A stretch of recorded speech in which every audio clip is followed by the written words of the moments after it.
parce que j'avoue que en me lançant sur YouTube, au fur et à mesure, j'ai découvert plein de sites internet ultra utiles, plein de logiciels ultra utiles, euh, tout simplement pour optimiser son temps en créant des vidéos sur YouTube. Et aujourd'hui, j'avais envie de faire une petite compilation de tout ce que j'ai pu trouver pour vous les partager. Voilà, pour ceux qui voudraient se lancer ou même voilà, qui sont curieux de comment je m'y prends. Je n'ai pas la science infuse malheureusement, et surtout je suis encore débutant en tant que youtubeur, donc il y a forcément des logiciels que je n'utilise pas et que je ne connais même pas.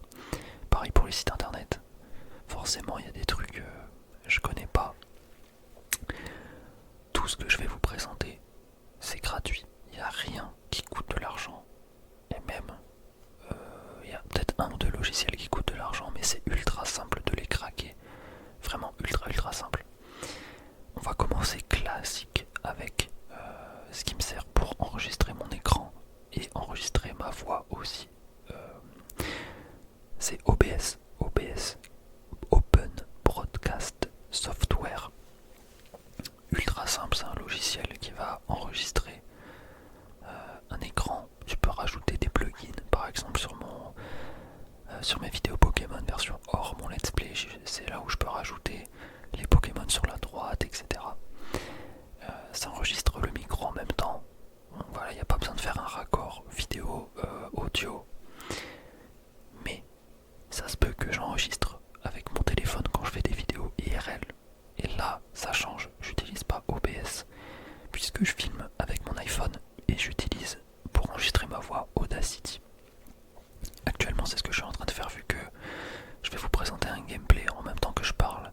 Je sais pas si ça va être un gameplay GTA en mode petite balade en voiture, ou alors si c'est plus un truc en mode TikTok, vous savez, des maps un petit peu, où tu fais des rebonds comme ça. Moi, c'est un truc qui marche beaucoup sur moi, donc je verrai un petit peu ce que je vais vous mettre en arrière-plan. Du coup, j'utilise Audacity, ultra simple, t'as juste à configurer le micro sur lequel tu veux enregistrer, et ça part quoi, tu cliques sur démarrer, puis tu enregistres ta voix, et sur OBS j'ai oublié de dire, mais c'est un peu pareil. Faut faire quelques réglages, mais c'est ultra simple, rien de compliqué. Tu configures le micro, tu configures l'écran sur lequel tu vas enregistrer, tu configures aussi le dossier sur lequel tu veux que tes rushs aillent, et puis basta quoi, c'est parti. Ensuite, je fais du montage sur n'importe laquelle de mes vidéos. Depuis que j'ai commencé YouTube, il n'y en a pas une seule où j'ai pas fait de montage. Tout simplement parce que j'ai pas envie qu'il y ait un bruit parasite qui vienne vous déranger. Et j'utilise CapCut PC. À l'époque j'utilisais Sony Vegas Pro quand je faisais des vidéos à l'ancienne. Pas sur cette chaîne, sur une autre chaîne. Sauf que là, CapCut PC, franchement, c'est gratuit. Encore une fois, pareil pour Audacity et OBS, j'ai oublié de préciser. Et je trouve ça juste incroyable. Tu peux... En fait, pour mon besoin, moi, pour faire des vidéos tranquilles, des SMR, j'ai pas besoin de plus. Tu peux cut, tu peux faire un peu tout ce que tu as envie, rajouter des filtres, rajouter des stickers, des transitions. Quand tu veux rajouter des images, tu peux mettre des petites animations à droite à gauche. Tu peux régler les pistes chacune. Enfin voilà, tout ce que peut faire un logiciel de montage, ça le fait. Et j'ai jamais été déçu pour l'instant de CapCut PC. C'est incroyable. Je vous conseille juste de temps en temps de vider le cache parce que ça prend beaucoup de stockage. Ensuite, un logiciel, je pense pas que tout le monde le connaisse. C'est un truc que j'utilise depuis ultra longtemps, ça s'appelle Handbrake. D'ailleurs, tout sera en description. En gros, Handbrake, vous allez mettre un fichier vidéo et ça va compresser ce fichier tout en gardant la qualité de la vidéo. Après, vous pouvez choisir, évidemment, plus vous allez détériorer la qualité de la vidéo, plus le fichier sera léger. Mais en général, les réglages de base, vraiment les réglages de base où vous touchez presque à rien, vous passez d'une vidéo de 1 giga à une vidéo de 400 MO, 350 MO. C'est personnellement ce qui me sauve la vie à chaque fois que je poste une vidéo sur YouTube. À chaque fois, je la fais passer par Handbrake.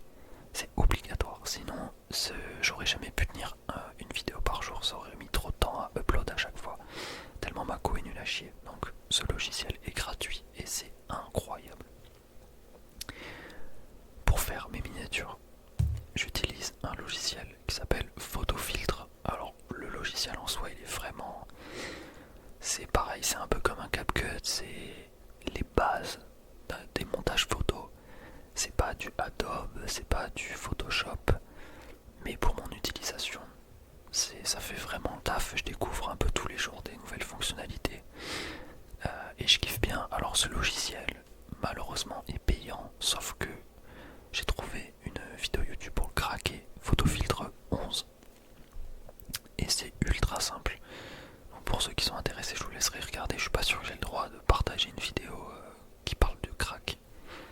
Donc ça c'est pour les logiciels, j'ai pas besoin de plus. Voilà, j'ai juste besoin de ces logiciels là pour tourner une vidéo. Après tout le reste, bon bah c'est mes jeux et tout, mais ça, on va passer au site internet. Et ça reste tout aussi intéressant.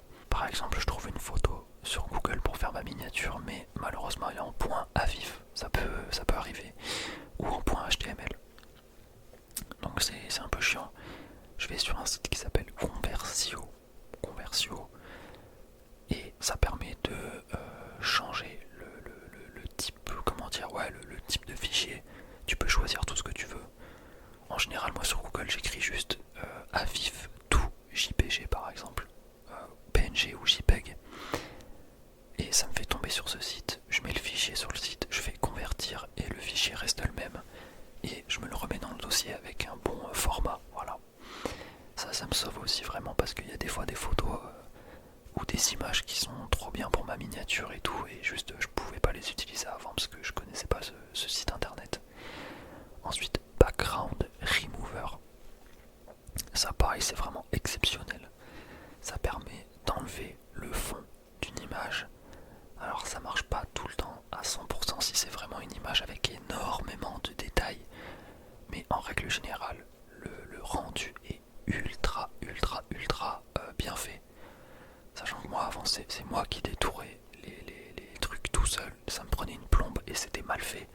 Là ça prend 2 secondes, c'est bien fait. Cependant à l'époque c'était totalement gratuit, maintenant ça reste gratuit mais la qualité d'image sera un peu faible. Mais vous inquiétez pas, j'ai quand même une solution pour ça. Sinon malheureusement faut payer, donc c'est devenu un peu chiant, mais je l'utilise encore parce que c'est trop pratique. En parlant de mauvaise qualité d'image, est-ce que vous connaissez Image Upscaler? Ça c'est incroyable. Je crois que ça utilise l'intelligence artificielle. En gros, vous mettez une image de qualité moyenne, on va dire. Vous pouvez choisir de la mettre en l'améliorer en x200 ou l'améliorer en x400. Et c'est gratuit, ça va faire le job tout seul. Et vous allez voir que votre photo va prendre en qualité. C'est-à-dire que s'il y avait un peu de pixels, un peu de trucs pas très beaux, et ben tout va devenir lisse, beau, bien dessiné. Et ça tout simplement ça régale. Ça m'arrive aussi d'utiliser des banques d'images gratuites.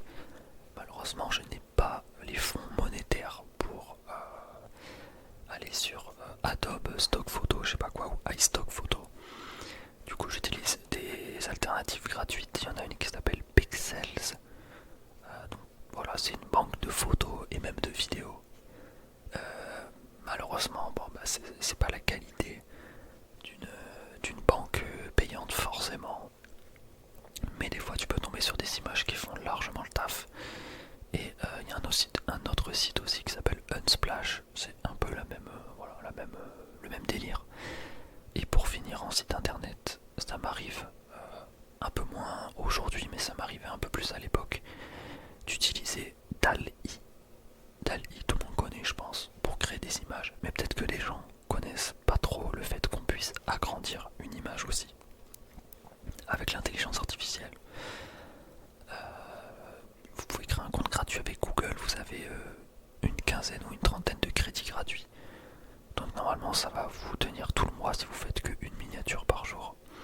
Et de temps en temps ça peut sauver la vie, voilà, si vous avez une image pas assez grande que vous voulez l'améliorer, vous pouvez utiliser ça. Et Et donc voilà, je vous ai donné tous les logiciels et tous les sites internet que j'utilise personnellement pour faire mes vidéos YouTube. Comme j'ai dit en début de vidéo, il doit y en avoir beaucoup d'autres que j'aimerais bien connaître, hein. D'ailleurs, je suis preneur à fond. Ah oui, non, je sais.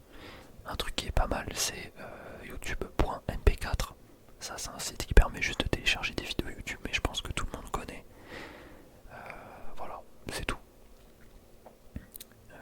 Si jamais en commentaire vous avez un logiciel comme ça qui vous vient en tête qui pourrait être utile, moi je suis preneur.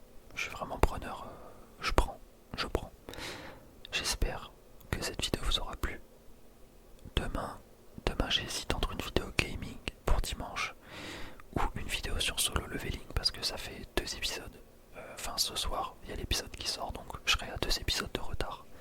Mais je pense que les reviews de solo leveling je vais les faire 2 épisodes par 2 épisodes parce que vas-y, si je fais un épisode à chaque fois, en tout cas pour le début de l'anime, bon, peut-être que vers le milieu de l'anime j'aurai plus de trucs à raconter, mais pour l'instant ça démarre tranquille. Ou alors je vous fais une vidéo où peut-être j'ouvre mon coffret Pokémon, je sais pas, j'hésite en vrai à le coffrer ou pas. D'ailleurs je devais aller chercher mon ETB aujourd'hui, malheureusement je me suis fait baiser en arrivant devant la poste. C'était censé être ouvert, il y avait un papier juste devant la porte